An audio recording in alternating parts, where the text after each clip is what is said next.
Thanks for listening to the Hardheaded podcast. I said the. Wait, we're just doing a show, and we'll do it live at the end.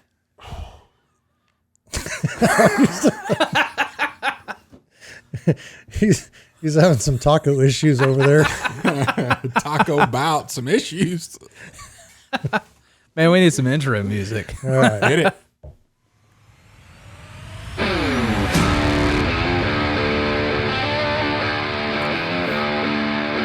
Welcome, ladies and gentlemen, to the Hardheaded show.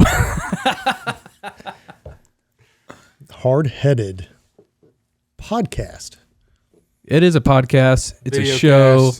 cast. We're all over the place. It's a multitude of things. Whatever you want to call it. Yeah. Hardheaded. What do we do today, Troy? Well, first off, you were going to tell us a little bit about what is going on in your life. Okay. And then what? And then we're going to do a top 3 like we do every episode Top of three. Hardheaded. What's the top 3 subject today? Sports that you watch. Okay. Oh, yeah. All right. I can do that. On TV or in person? It could, I think. Whatever? I think, It's yeah. open, free for Sky's all, the man. limit. Free for all. All right. Yeah, and after that, Matt's going to give us a good word. Tall order. I did not do any homework. I have no clue why. I mean, I don't doubt that. it's not like you didn't know what was coming up. I did, but I couldn't find your email. Yeah. And so I basically had to data plan. Because I only sent it to your email address. I couldn't find it. Did We'll figure you even look for it? We'll figure something out. I think I can come up with a good word on the fly. Well, we hope it's good. Why do you have Maybe to email each other when your desk is right here? Maybe a and mediocre your desk is right over there? Can't So- you just... Let's talk about the amount of hours certain people are in the office. And it might be another top 3 that we have to discuss, but it's methods of communication because talking and phone calls are my number one least favorite way to communicate. I prefer email or text. I'll tell you right now, it's funny because in my house, I don't talk to my wife until she's had coffee. Like in the morning, and when I used to go to work early in the morning, I wouldn't talk to her at all. Like I'd see her, but I wouldn't talk to her at all. I'd go into work and then I'd be at work for about an hour and then I'd send a good morning text. You are just like that. Like you walk in and I say something obnoxious like, "Good morning, sunshine." And you're like, and then you sit down and then like 20 or 30 minutes later, you're like, "Hey, so what's up, man?" He's like, I need my time. I mean, that's why I don't come in until when I come in. You only have like a 40-minute drive by yourself to get to work. I mean, you need a lot of time. I do need a lot of time. I mean, and it's a good thing that I do live as far away from work as I do because that gives me time to decompress. Worse. Oh, it would be terrible. You don't want just woke up me. Who's saying it's not terrible now? It'd just be more terrible. Terrible.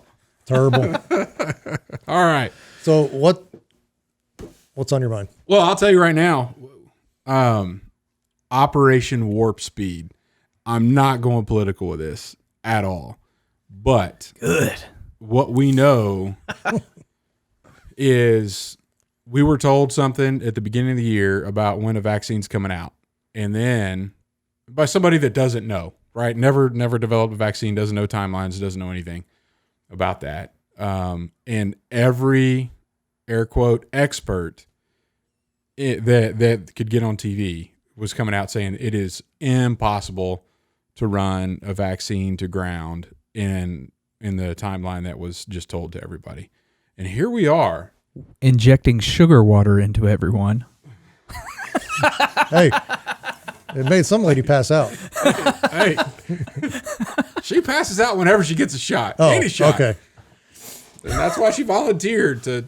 I saw that text. I got that text too. No, but really, so the timetable for a typical vaccine, I'm trying not to get political with any of you. We're not getting political. I mean, it's funny. All right.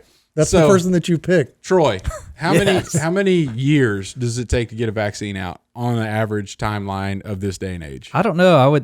I would think more than one. Yeah. At least. 10 to 12. Okay. That's a long time. That's a long time. And then you go back, and I was looking up, just kind of, because I'm thinking it's fascinating from a leadership perspective.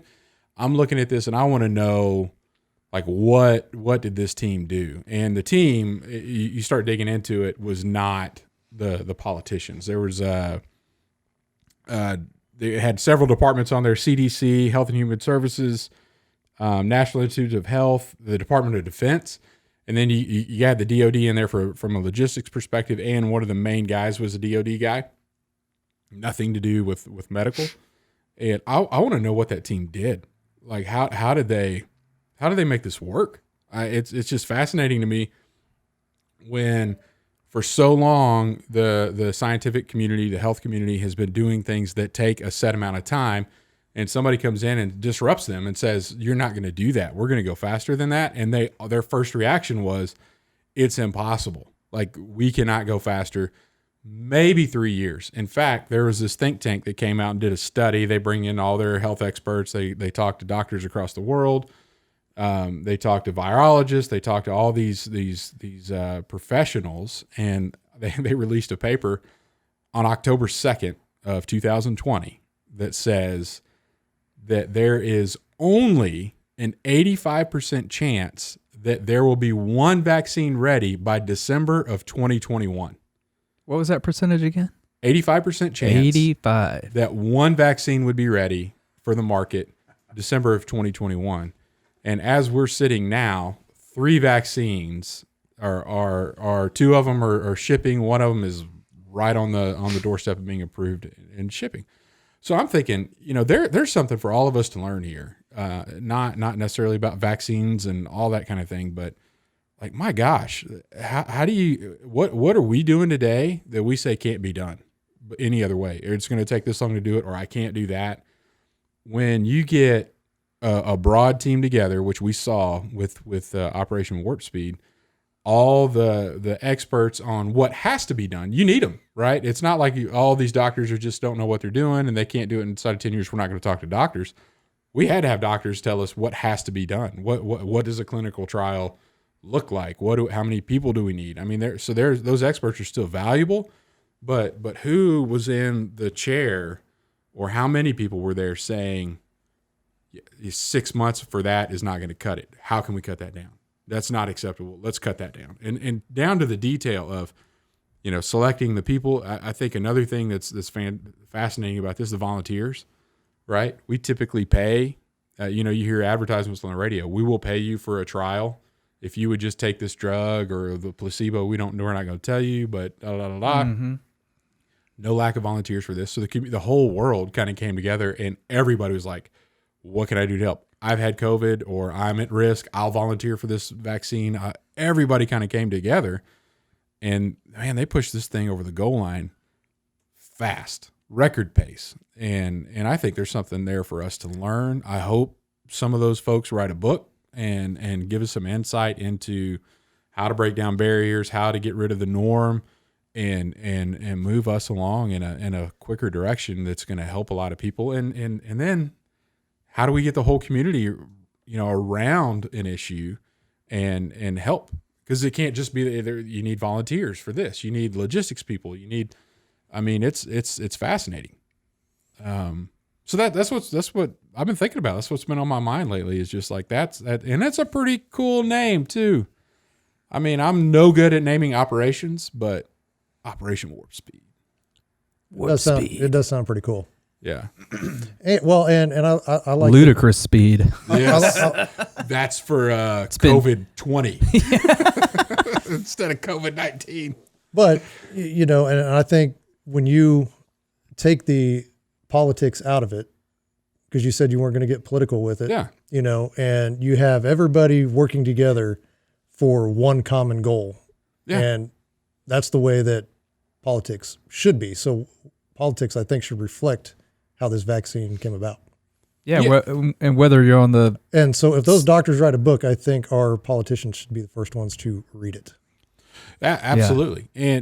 And I do think there is something to be said for somebody at the top saying, we are going to do this. And you go back, JFK, we're going to go to the moon, right? he's not going to figure out how to get us to the moon, but setting, hey, this is what The we goal. have to do. Like, and not just an easy goal, right?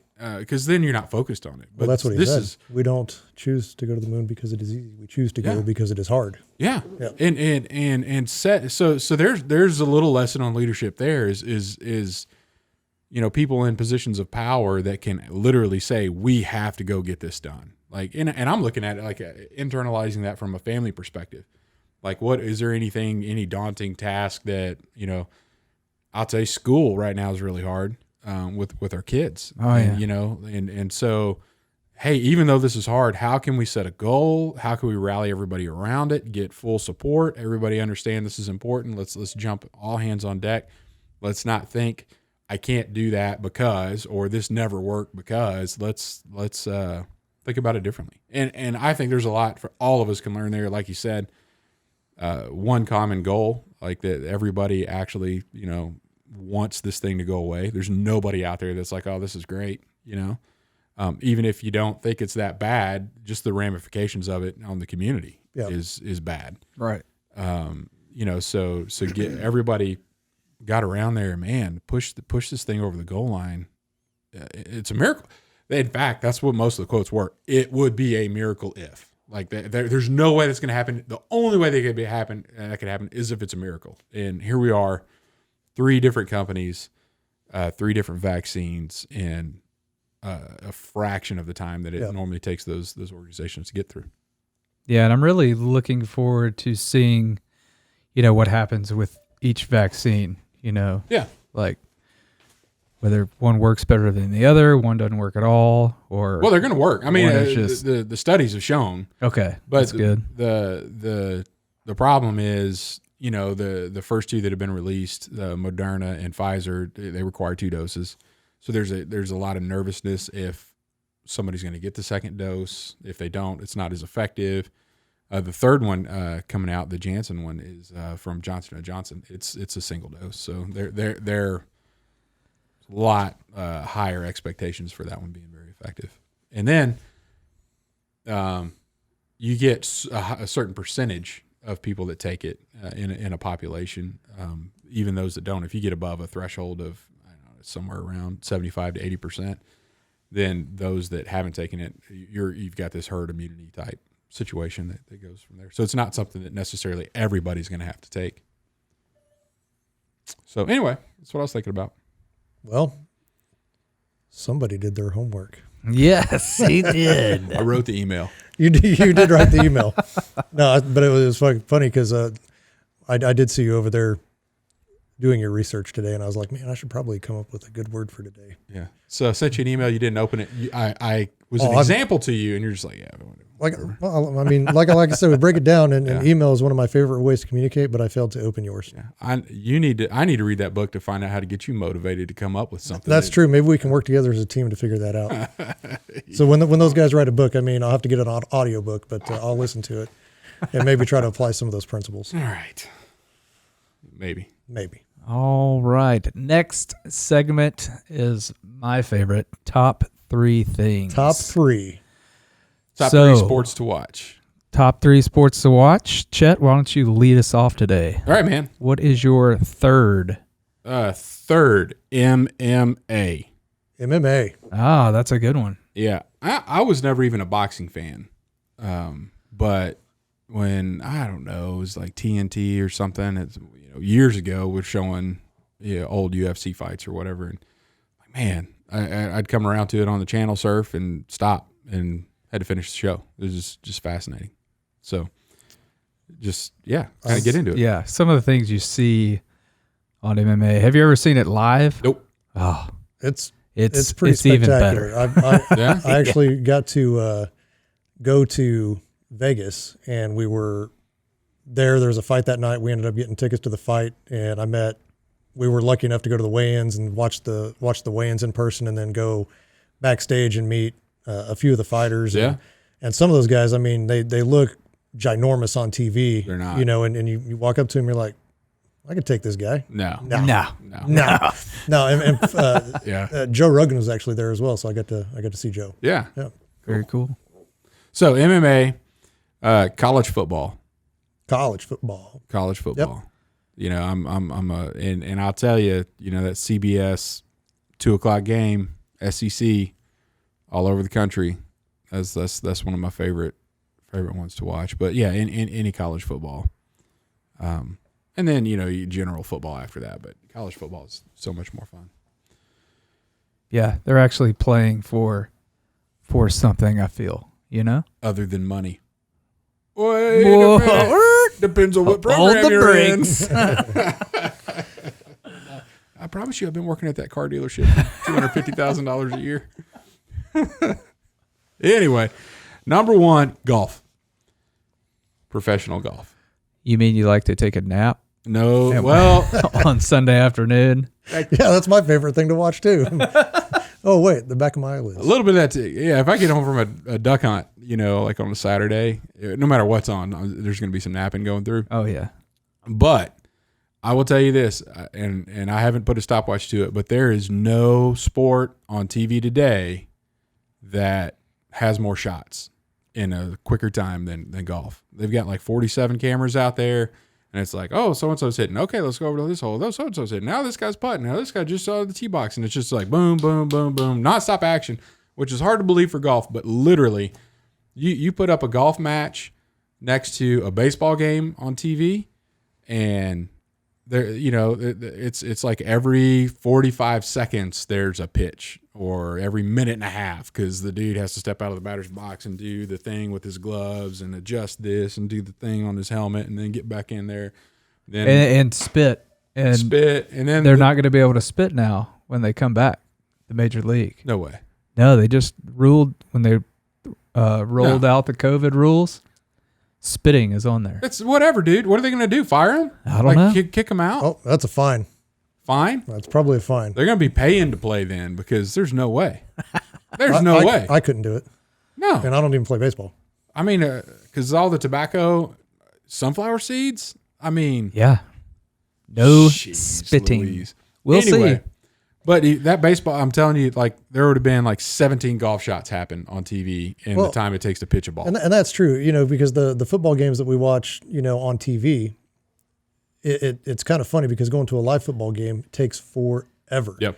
And then when you're watching on TV, I mean, they're cutting and they're, you know, cutting away to an interview, or they're cutting away to this. And so you're not seeing what's the timeouts and all the standing around on field waiting for, you know, whatever. Wait for the TV. The worst thing is being at a televised football game, whether it's pro or college, and everybody, they call a timeout because they're doing something, you know, some part of the game, and they're ready to get back and play, and the normal timeout would have ended by now, but there's a dude standing out there with a sign that's counting down when the commercials are going to be over. So everybody just stands on the field and waits for the commercial time to end, so then they could get back and play ball. Horrible. Now, I do like what they've started doing, and they've started going half screen almost. So now you've got a commercial kind of run on this side, and then you've got the game going on that side. And I don't mind that. But golf, and the other thing about golf that I like, the majors. You have 4 majors a year. They're all intense. Everybody, you know, so it's not like there's one championship at the end, or like leading up to playoffs, and you're just whatever. It's like, man, this is a major. It's a pretty big deal. Have you ever played fantasy golf? No. I have. At my old work back in Shreveport. Mm-hmm. Yeah, we just like you play fantasy football, you pick like 2 or 3 I think it was like 2 or 3 golfers for the season, and yeah, you know, however they do, they rank, and you play people each week. It's pretty ridiculous, but we did. It does sound ridiculous. I'll tell you what's ridiculous. Fantasy golf. We did fantasy NASCAR. That's what the GM guys that I used to work around, they were in fantasy NASCAR, which and they drew, like, they would literally put drivers' names in a hat. Oh yeah. So it's not like you could pick. And then I'm like, you could do that for past races. Like, you don't have to do it for the upcoming race if you're drawing a name. Like, let's just get this over with. You know, they're like, no, it makes you want to watch no, it doesn't. It makes you want to watch it. They're looking for reasons to watch cars go around a track. I don't know. So anyway, top 3, MMA, college football, and golf. Perfect. All right. Yeah. All right, Matt, what do you think? Not a bad top 3.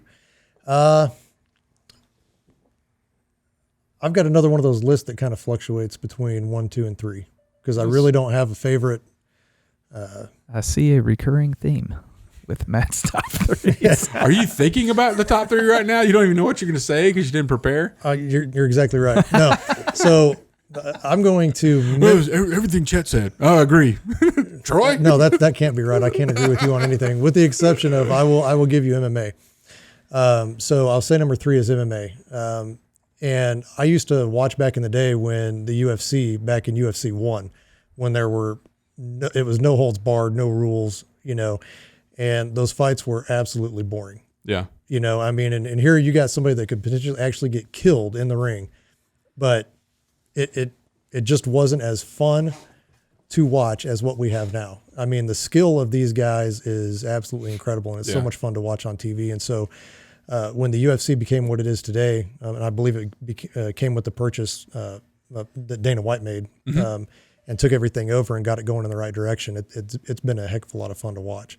And following those fighters, I mean, I think for probably 3 years, I didn't miss a single pay-per-view fight. Wow. I literally watched everything, and again, had a chance to meet a few of the fighters, which, means, watching them fight when you've met somebody and there's a connection and you've got a connection there, and finding out some of those things about some of those guys, and about their personal lives, more than what you see in a pre-fight interview and when they're bowing up and trying to posture. And then I never thought that I would put boxing on my list because, obviously it's just one facet of what MMA is. Yeah. But I don't know if you guys watched that latest fight. The Tyson fight. Yeah. No, I didn't. So I actually watched that, and in this COVID era, I couldn't see a crowd. I don't know if there was or not, but you had all these commentators. You had Snoop Dogg in there, and I think it was and I can't remember who the rest of those panels were, but watching those two guys fight at their age and seeing the skill that both of them had at that age and how fast they were, and for both of those guys, I could tell that Jones was getting a little tired there towards the end, but Tyson looked like he could probably go another 8 rounds. And so that was a heck of a lot of fun for me, just because Tyson growing up he was the man, when I was growing up, and playing Mike Tyson's Punch Out on Nintendo, he was the dude. And so being able to see him come back and be in a more positive frame of mind and ready to fight. And then I think it was because he was fighting for a good cause. Well, it gave him some. I caught him on a few interviews at a time, just talking about that there was something to do now, right? Yeah. Kind of woke him up and gave him something to focus on and go get. Yeah, and vision. And I think they said before that fight he dropped like 100 pounds in order to make weight for that fight. I mean, and so at 50 some odd years old, dropping that amount of weight and being able to punch and move as well as he did is absolutely incredible. So that brought back boxing back for me a little bit. And then obviously when, you've got UFC fighters crossing over, when you got the McGregor, Mayweather, fight, I paid to watch that, and it wasn't all that I thought it was cracked up to be, but it was still a good fight, especially when you look at the experience of Mayweather and the inexperience of McGregor.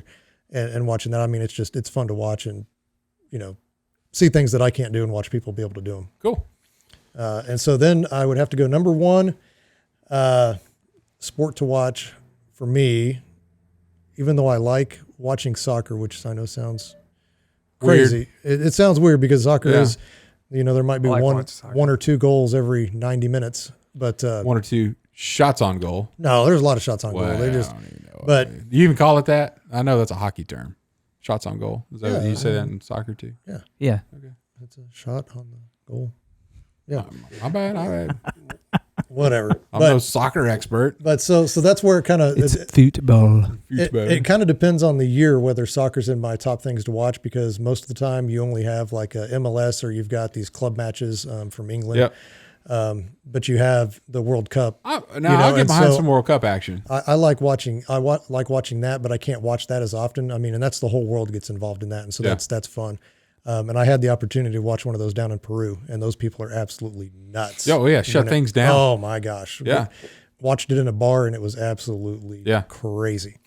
But I can't watch that all the time because it's not on all the time, and so I would have to say that NFL football is probably my number one thing to watch. And again, for me, it's kind of odd because I didn't play football in high school. I ran track and did cross country and played basketball, and I played soccer myself. Mm-hmm. So football was never a thing for me. And then, but being in Kansas and coming from Kansas, obviously growing up, everything I got for Christmas and all that was always Kansas City Chiefs. So I would consider myself a Chiefs fan for pretty much my whole life. Yeah. And you went public after they won the Super Bowl. No, I was public. I was public before that, but come on, man. I didn't get the tattoo until then. But I don't have any tattoos, man. Probably the only Marine without one. But so, but what made it fun to watch was Patrick Mahomes. Because no doubt. He makes it fun to watch. And then you get tired of watching Tom Brady win everything. And I'm sure that's going to happen with Mahomes as well, getting tired of watching him win. But, right now, just the way that he can throw that ball in the different positions that he can get his body in. I mean, it's incredible because, again, I can't get in those positions myself. So it's fun to watch someone who can. Yeah. And obviously it helps when the home team has won a Super Bowl and they're looking at potentially another one. So that's made football fun for me to watch. Well, just this time I've been in Kansas, I mean, the Chiefs have gone from absolutely horrible to world champions. I mean, it's been pretty neat. There's been a lot of fans, even when they were horrible. I mean, I pick on Chiefs fans about bandwagon stuff, but there's a lot of people that been there the whole time. Well, I think I think the Saints could meet them in the Super Bowl this year. I hope they do. If Drew Brees will get his first quarterback in check. Because a couple weeks ago when we played. Well, he's still injured, man. I mean, he's back playing, but he's been beat up. Well, and they put him back in the lineup to play against a 12-1 team, the Chiefs, a couple weeks ago, and it was just not good. Wasn't pretty. Well, should have waited a week. Say what you will, because I did a little texting afterwards and like, where's the trash talk to a buddy of mine, Brad, and he's like, man, we only won by 3 points, and Drew Brees was clearly not on his A game, like his worst, statistically worst game ever. Yeah, Michael Thomas was out. Yep. And he's like, so there's no room for trash talk. We only won by 3. Yeah. And I'm like, I'd like to see you guys in the Super Bowl. Yeah, and then awesome. And then thanks for taking out our rookie that has been an absolute phenom, Edwards-Helaire. I think that dude is a tank. Love him. I love him. And his last name, I don't know if you know the story behind the Edwards-Helaire deal. No. Oh man, we'll talk about that some other time. But he had a birth dad that ended up, he was a drug guy dealing, whatever, went to prison when he was basically a baby. And then his mom remarried, and then he ended up restoring his relationship with his dad in prison. Dad got out of prison about the time he was in high school. And then he ended up deciding to take his birth dad's last name and his adopted dad's last name. Those two guys are really good friends now, sit with each other at all his games. Oh, that's cool. Just a fascinating story behind the Edwards-Helaire. I guess we didn't get to it later. We got to it now. We got to it now. Got to it right now. Very good. No better time like the present. But, of all the bad father stories that are out there, I mean, this one's twice as good as a one good father story because you got 2 really good fathers. So. Yeah, I mean, that's why I love it. Yeah. All right. So, Troy. Top 3 sports to watch. Number 1. I saw this ahead of time. I don't believe it. Well, I'll start with number 3. 3, 2, 1. Right. Croquet. Number Close. 3. Cricket. Chet saw it ahead of time, so I'm calling an audible. Do you guys remember roller derby? Yes, it's still going on. Oh, where can I watch it? We have a local roller derby team. Oh my gosh! I'm going. You need to go on that. Tomorrow. No, I don't know what their name is, but I know that we have a local team. And matter of fact, one of my buddies has a wife that does roller derby. She's on a team. Oh my gosh, I love it. So me and my neighbor used to watch it. It came on KMSS. That was the Fox channel in Shreveport when we were kids. Yeah, and we used to bet like quarters and stuff on which of these roller derby women we're gonna win or get their face smashed on the skating rink. Awesome. So number 3. What did that cut out? Huh? What did that cut out? You got an audible. What was the one that you replaced with them? Oh, we're not gonna go there. It's another ridiculous sport. Number 2, billiards. Okay. Huh? Yeah, billiards. Just as exciting as golf, I would say. Now, because seeing the guys, the way they can just run the table and just rule the other player. I mean, they basically take turns on. Yeah, whoever gets to go first sometimes just that's wins. over. Just bam, done. It's incredible. I watch it because there is a skill there. I played pool in college, of course. Yeah. Lots of it. In between studying and getting good grades and Right. Yeah. Yeah, going to chapel and all those good things you do in college. I didn't see you there. Well, I was in the band. I was in the band with your wife. When? Ooh. My my sophomore year. Where? Temple Praise Band. I wasn't there. Okay. Anyway. I wasn't there. Anyway. At that time. But yeah, it's just amazing to watch those guys. Okay. I appreciate skill, and there's definitely a lot of it there. It's just, the crowd, the announcers. He's about to take a shot on the 9 ball. It's not the same. Like oh, look at that shot. Did he just skip the rooster? What did he do there? What does that even mean? I don't know. It's a billiard term. Way. Could be. I don't know. Leave a comment below. We're just making that stuff. It may be really bad. Yeah, he went ahead and shot the moon. Yeah. Oh, he's getting ready to shoot the moon. Something about a chicken. Watch. All right. And then number 1 is not just NFL football, but it's Saints football. It has to be the Saints. I don't really get into watching any other team, mainly because I don't have time for it these days. There was a time in my life I would just set up camp somewhere, friend's house, and then you had local 5 pub, kids. Watch NFL all Sunday, but no. I have 5 kids. That's correct. Yeah. I only have time for the Saints game when I remember that it's Sunday or Thursday night, and I can turn it on. Yeah. So those are my top 3. Roller derby, which I can't wait to go see. That's not going on right now. I don't know if it's going on right now. Well, probably not now. But there is. I mean, there are teams. Okay. Locally. Maybe. I can't remember for the life of me what the local team name is. I'll go. I'm all in. Let's go. I'll go with you. Yeah. Well, I'm sure after COVID, but. All right. Okay, Matt. All right. Well, give us a word, my friend. We're going to take a break before we before we go a word. Take a break. Can we take a break? Let's go.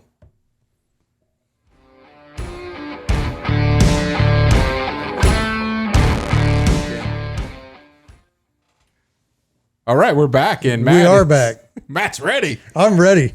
Woo! I had a lot of time to think right there. Man, coming up, it's. I think what's tough for me with coming up with a good word is because there is so much good word, and there's been so many good things that have happened in my life that it's hard to pick one thing to try to hone in on. Yeah. I guess.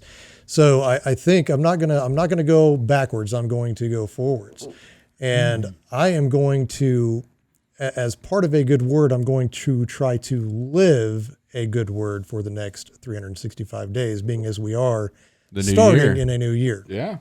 And I think this is one of those, I don't want to call it a New Year's resolution, but something that I am more likely to be able to hold myself to. And so if you put this out there, everybody's going to hold you to it. So exactly. So, I mean, I guess, there's some accountability coming with these next words you're about to. I might be holding my feet to the fire, but I can always just take those off, right? So I'll just get some new feet. Here. But I think, with 2020 and the election cycle that has just passed, there's been a lot of negativity that's been flowing around, and there's been, close friends, whether you're talking about, and even family for that matter. You got close friends, family who are at odds over viruses or mask or no mask. And you've got people that are, I'm pro Biden and I'm pro Trump, and we're just going to argue about that. So I think for the next 365 days, I'm going to do my absolute best not to be confrontational, because that's kind of one of my habits, is to be a little bit confrontational, but not mean in that aspect. But I want to try to be more positive over the next 365 days. So let me shift that just a little bit. You want to unpack that a little bit? Let's unpack that. He's a little hard-headed on confrontation. I think I'm realistic. The quickest areas that we as a society jump to are to argue about the things that we as a society don't, as an individual, don't have the ability to change. So non-confrontational about those things is fantastic, because you're going to argue with people over stuff that, whatever. I can't change how everything's going to be on mask mandates, right? I can't. An individual is not going to be able to just like, "Ooh, I'm going to argue with you," and all of a sudden everything's going to change for everybody. But I think we need to hold people accountable to those things that they're responsible for. Like, so, yep. So, yeah, I get. I'm 100% in agreement with you on the things that you mentioned, but at the same time, if I'm doing something I shouldn't be doing, and you're there, be confrontational. You see what I'm saying? As an individual. No. Okay, so maybe I should clarify. I am going to be more positive on the bigger picture type stuff, and mainly social media. Yeah, because it seems to me that there's no gray area on social media. It's not like we can ever come to an agreement on social media. It's either extreme left, extreme right, or extreme up, extreme down, whatever. Yep. It's always extremes on either end of the spectrum. Yeah. And so I'm just going to avoid all of that and do my best not to engage in any of that, because it's in my nature to want to say, hey, dummy, you're an idiot. Yeah. And so because when I might get in an argument with somebody on Facebook over just something absolutely stupid. Yeah. Right. But then I see that person in person, and we can have a rational, nice discussion, and because you just can't read tone right when you're reading it, because you're going to read it in the manner in which you think that person is saying it. Yeah. So if you think that I'm being aggressive, you're going to read that in an aggressive manner, and you're going to take it that way, and you're most likely to get offended. So I'm just going to do away with all of that. Right. And just try to spread positivity for the next 365 days. I got you. Days. So I looked at my past on social media, and I get the memories on the whatever, like this day 7 years ago, you said everybody that voted this way was a dummy, and so I delete all that kind of stuff, and I'm like, hopefully I've matured over the years. But then, like, there's all kinds of people like, well, I'm getting off of this platform, and I'm going to that platform, and I'm getting off of this, and then I'm looking at it, and I'm like, well, there's what I like is the interaction. I know what my friends have been doing. I see their kids growing up, and so then I've kind of looked at that and said, well, that's all I'm going to post is the stuff that I'm still here for. And I don't need to see all that other crazy junk. And nobody, you're just not going to get on there and change my mind about a whole lot of stuff. But I do like you as an individual and would like to see how your family's doing. And a lot of times it's, getting, tough news about, I'm at the age that a lot of our parents are having health issues and whatever else. And being able to support some folks like that. So yeah, I'm right there with you, man. Let's keep that stuff about the people and not about the keep it about the relationships, not the social issues that we're not going to change by arguing with somebody or on the internet. Exactly. I like it, man. Now, don't forget, I will argue with you tooth and nail in person, and you will, that's going to happen. And over text. But not and email. And email, but not a phone call, because I won't answer it. Yeah. He's got issues with phone calls. Chet? Anybody, basically. Yeah, anybody. Now, with the exception of my wife, because it's extremely rare that my wife will actually call. So if she does. Then I know, hey, I probably better pick that up. Yeah. Yep. All right. Well, Troy's at the point where he's regretted eating that gas station sushi. I see that.